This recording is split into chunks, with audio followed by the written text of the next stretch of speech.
India's drone policy has seen several flip-flops, from running the risk of over-regulation and red tapeism to the present policy, where the entry barrier for drone operators and startups has been substantially reduced. The government has shown its willingness for fast course correction. After all, the new draft policy was released just 4 months after the previous rules. Of greater significance is the fact that the new drone policy, which has guidelines for commercial usage of drones, came just days after a drone attack in Jammu. That incident alone could have sent the policy into deep freeze. Thankfully, the government didn't succumb to a knee-jerk reaction and came out with a fairly liberal policy. The new draft policy, which was released in the public domain on July 14th, reduces the paperwork substantially. The ministry had invited suggestions from stakeholders.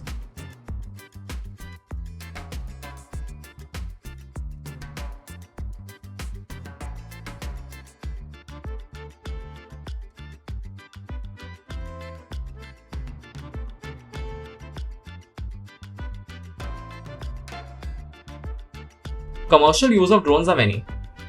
They are used for spraying farmlands with fertilizers and pesticides, mapping, and now the use is being proposed for e-commerce deliveries too.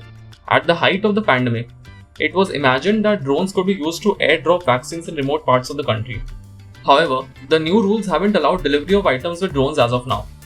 There is more work to be done with drones, more experiments, before we move to that stage. There are broadly 5 types of drones. Drones shall be classified based upon the maximum all-up weight, including the payload.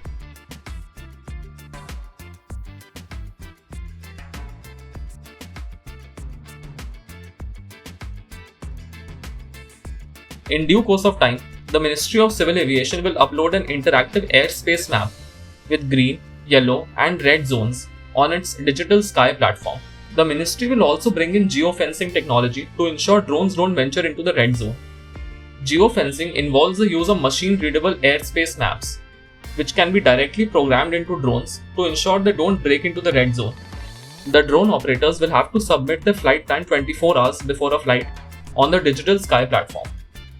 They would then need to upload the permission and state whether they are ready to take off. After the flight, operators will have to maintain flight logs, maintain logbooks, and file occurrence reports, if any. For micro and nano drones, operators won't have to submit a flight plan.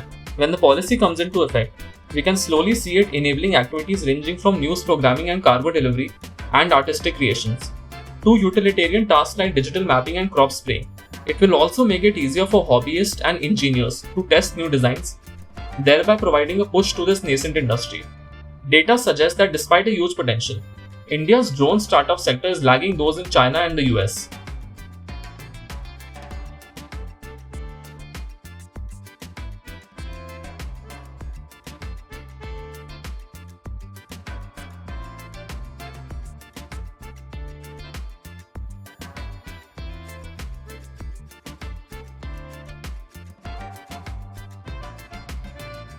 The average funding of Indian drone startups also places the country at the bottom of the pile.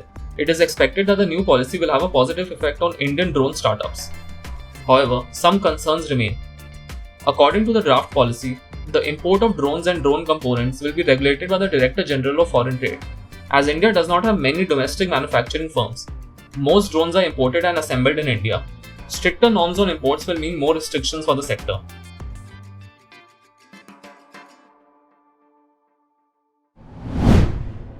If you like this video, share it and subscribe to Business Standard.